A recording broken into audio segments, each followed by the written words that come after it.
नारायण स्वरूप हॉस्पिटल मुंडेरा में एक गंभीर रूप से बीमार मरीज की सफलतापूर्वक जान बचाई गई। बलवंत सिंह उम्र 58 वर्ष, निवासी फरीदपुर गैसपुर ब्लॉक मूरतगंज, जिला कौशाम्बी, अपने खेत में काम कर रहे थे। इस दौरान उनके पैर के नीचे कोबरा सांप दब गया, जिसने उन्हें 2 बार काट लिया। परिवारजन घबराकर पहले झाड़ फूंक कराने के लिए गांव ले गए, जिससे उनकी स्थिति और बिगड़ गई।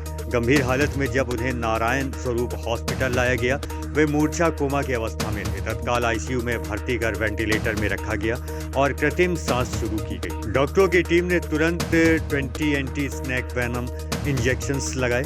अगले 24 घंटे में मरीज की स्थिति में सुधार होने लगा और तीसरे दिन वह होश में आ गए। धीरे धीरे उनका पक्षाघात भी समाप्त हो गया और वर्तमान में मरीज पूरी तरह स्वस्थ होकर सामान्य वार्ड से छुट्टी पा चुके हैं। डॉक्टर की team doctor Rajeev Singh, advance laparoscopic surgeon, neurologist doctor Mohammad Tariq, doctor Ashraf, doctor Mashroor और डॉक्टर एपी सिंह की टीम ने लगातार कड़ी मेहनत से इलाज कर मरीज बलवंत सिंह की जान बचाने में सफलता पाई। बाबा आँखें खोलो, दोनों आँखों खोलो अच्छे से।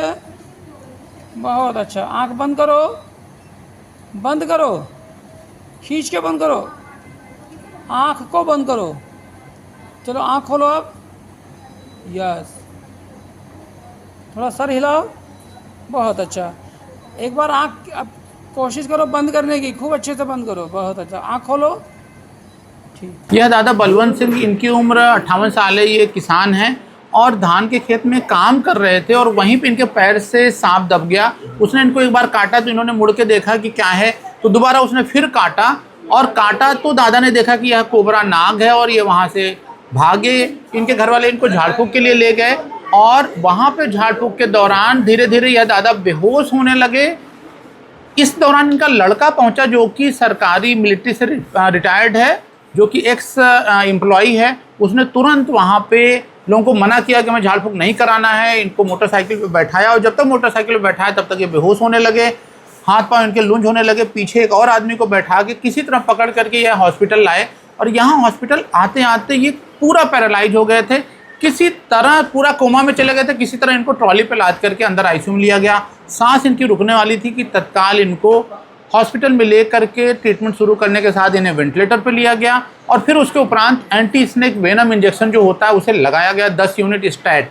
फिर दादा 2 से 3 घंटे में धीरे धीरे नॉर्मल होना चालू हुआ, पैरालिसिस कम हुआ, कोमा से बाहर आने लगे। फिर इन्हें 5 यूनिट करके 2 बार और एंटी स्नेक वेनम, लगभग 20 सीसी इनको एंटी स्नेक वेनम इंजेक्शन के लगाए गए। तब जाके दादा धीरे धीरे लगभग 72 घंटे में अब नॉर्मल आ गए। अब वेंटिलेटर हटा दिया गया है, अपने से सांस ले रहे हैं और अब बिल्कुल नॉर्मल है। तो बहुत आवश्यक है कि यदि जहरीला सांप काटता है तो कुछ लक्षणों के साथ आप उसे तुरंत फाइनल करें कि जहरीला सांप है कि बिना जहर वाला है। जैसे पहला कि सांप के रंग को देखें। सिर्फ 2 ही सांप, करैत और कोबरा, ही हमारे एरिया में जहरीले हैं, बाकी सब नॉर्मल हैं, बिना जहर वाले हैं।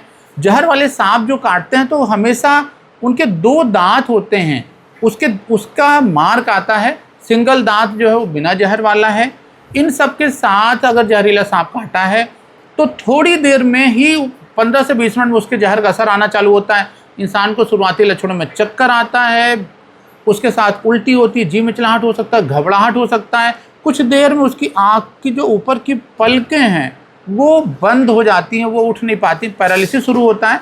उसके साथ सांस लेने में दिक्कत होने लगता है, हाथ पाँव में पैरालिसिस हो जाती है, क्योंकि यह न्यूरोटॉक्सिक पॉइजन है। सीधे हमारे इस नर्वस सिस्टम के थ्रू ब्रेन और स्पाइनल कार्ड प्लस मांसपेशियों को पैरालाइज करता है, जिसकी वजह से आगे चल के सांस, हमारा डायफ्राम, सांस की मांसपेशियां भी पैरालाइज हो जाती हैं और मरीज सांस नहीं ले पाता। उसकी वजह से उसकी मृत्यु होती है। इसीलिए जब भी अगर यदि पॉइजनस सांप ने काटा है, जहरीले सांप ने काटा है, तो तत्काल उसे हॉस्पिटल लाएं, एंटी स्नेक वेनम इंजेक्शन लगवाएं और उसके साथ अगर आवश्यकता पड़ती है, मरीज गंभीर अवस्था में आता है तो उसे वेंटिलेटर पर लें, जिससे उसकी जान बचाया जा सके। बहुत आवश्यक है कि आप अंधविश्वास और इस तरह की जड़ी बूटियों से बचें, नहीं तो न जाने कितने लोग अपना जान गंवा बैठते हैं।